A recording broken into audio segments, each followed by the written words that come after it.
un hermano. Hermanas y hermanos todos, a quien esta misma providencia les ha arrancado un padre.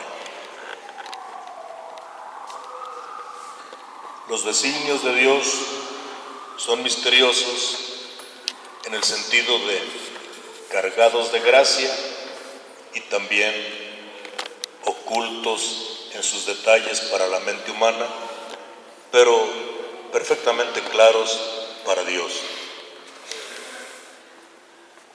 He escuchado de un hermano sacerdote que el padre José Ochoa, con cierta frecuencia, en su exhortación o catequesis, hablaba de la certeza de morir, pero de la posibilidad de salvarse o condenarse, y de las circunstancias desconocidas para nosotros, pero conocidas para Dios. ¿Cuándo vamos a morir? No sabemos. ¿Dónde vamos a morir? Lo ignoramos. ¿Cómo vamos a morir? Es circunstancia que nos es desconocida. Esto que él señaló, predicó con frecuencia, lo vivió para poder pasar a la vida verdadera. No sabemos el cómo, ni el cuándo, ni dónde, pero la certeza de morir es infalible. Y como reza el poeta, dejar de ver a Dios y condenarme, triste cosa es, pero posible. El libro del Cantar de los Cantares, cuando pone en labios del amado aquella expresión dirigida hacia su amada, dice: déjame ver tu rostro y escuchar tu voz, porque es encantador tu semblante y es muy dulce tu voz. El dejar de ver a los demás para empezar a contemplar a Dios cara a cara ha de ser algo hermoso. El perder la capacidad de captar los sonidos del mundo y las voces de los demás para escuchar y entender perfectamente la voz de Dios debe ser algo gratificante, con una gratificación que dura por toda la eternidad. Las gentes, cuando se enojan unos por otros, dicen: no quiero verte, jamás te me pares por enfrente. Las gentes, cuando se enojan unos con otros, se niegan la palabra, no se hablan.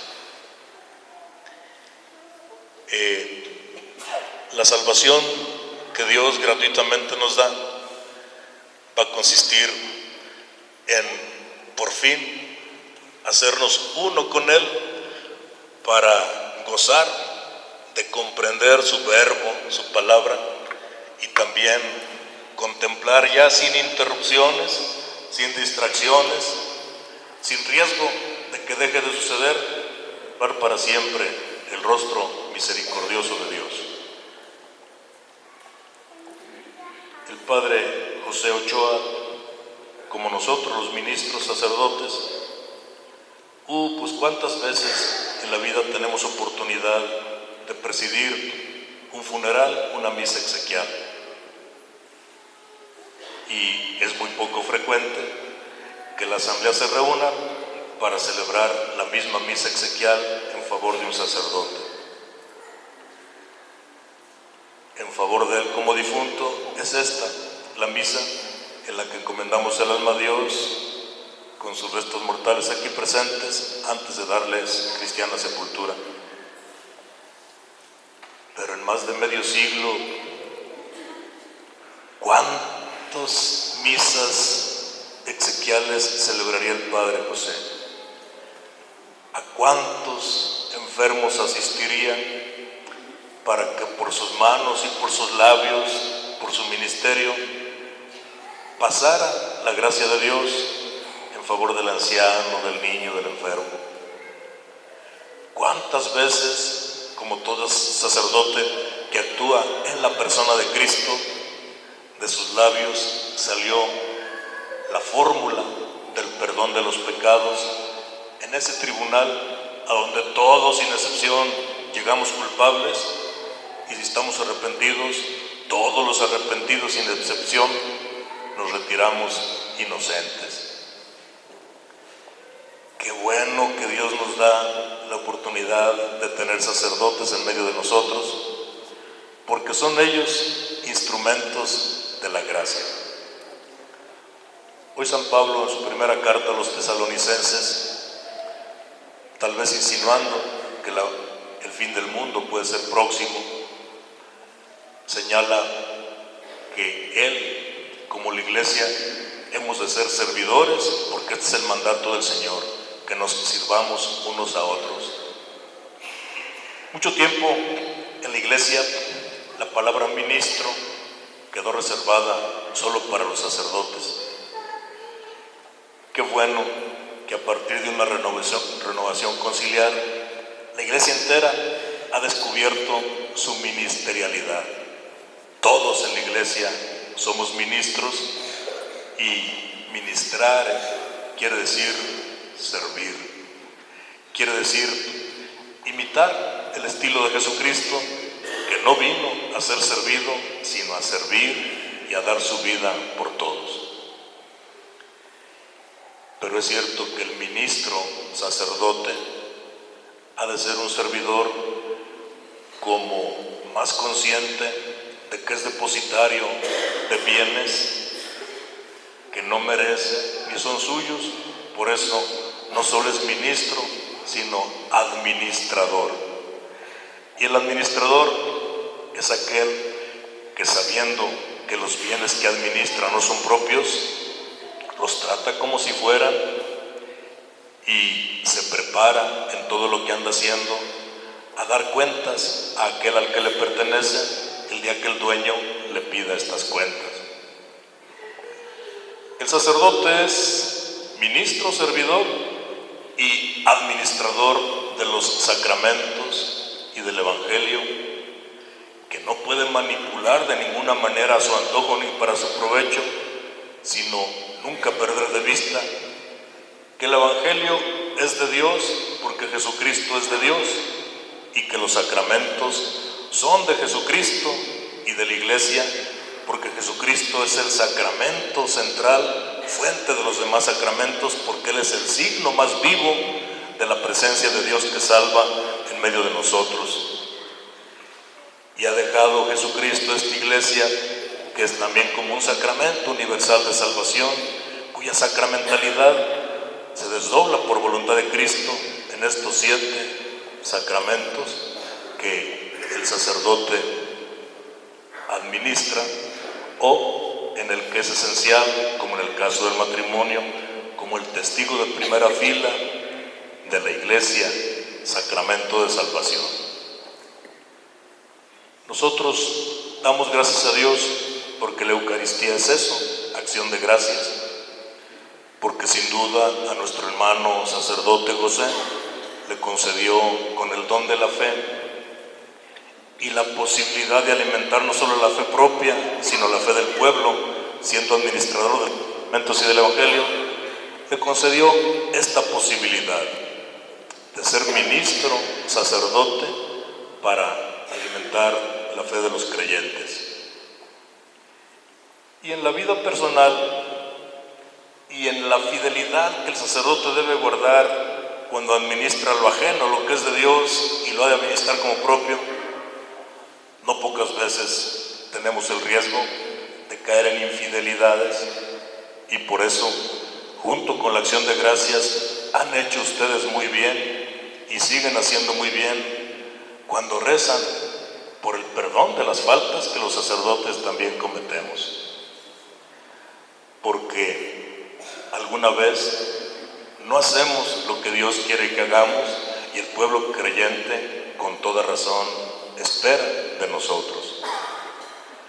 Qué bueno que en vida y en muerte pida el pueblo creyente por sus sacerdotes. Qué importante es que lo sigan haciendo por todos aquellos que tenemos la posibilidad de recapacitar y de prestar un servicio mejor a Dios y a la Iglesia de Jesucristo, conscientes de que la elección libre de Dios nos cualifica y nos capacita para que podamos ser el que preside el culto a Dios y el que ha de presidir también la caridad organizada como un signo de que somos la Iglesia de Jesucristo, que es iglesia servidora por amor a todos sin distinción.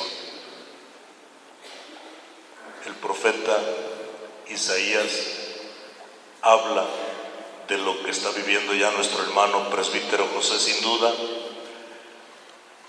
como un festín de manjares sustanciosos, suculentos y de vinos exquisitos, como una fiesta en la que por fin, recorridos los velos que nos impiden contemplar el misterio, vemos a Dios, lo contemplamos cara a cara y escuchamos la dulzura y la profundidad de su voz. Y también somos testigos de que Dios, como dice el profeta, aniquilará la muerte. Aniquilar quiere decir hacer nada, algo que era algo. Quiere decir volver a la nada, algo que existía. La muerte es negación. La muerte debe ser nada a la hora que Jesucristo, con su resurrección, la aniquila para siempre. Qué pena que algún católico luego adopte ideas tan raras como el culto a la Santa Muerte. Si la muerte es aniquilada, no hay muerte santa más que la de uno, la de Jesucristo, y es santa no por muerte, sino porque ya tuvo como contraparte la resurrección. Esa es la santidad de la única muerte santa, la del que ya está glorioso y resucitado en cuerpo y alma, porque su cuerpo, el de Cristo, es cuerpo ya glorioso, como esperamos que un día lo sea el de nuestro hermano José y otros que se nos han ido, y el nuestro, cuando Dios nos llame a que este cuerpo mortal abone la tierra de la que salimos para dejar libre esta parte espiritual nuestra en espera de ese día final, del día del banquete, del día de los manjares suculentos y de los vinos exquisitos. Pues estamos con viva esperanza a punto de sembrar un grano de trigo más. Y digo con esperanza porque, como reza el Salmo 25, 26, los que siembran con lágrimas seguramente van a cosechar entre cantares.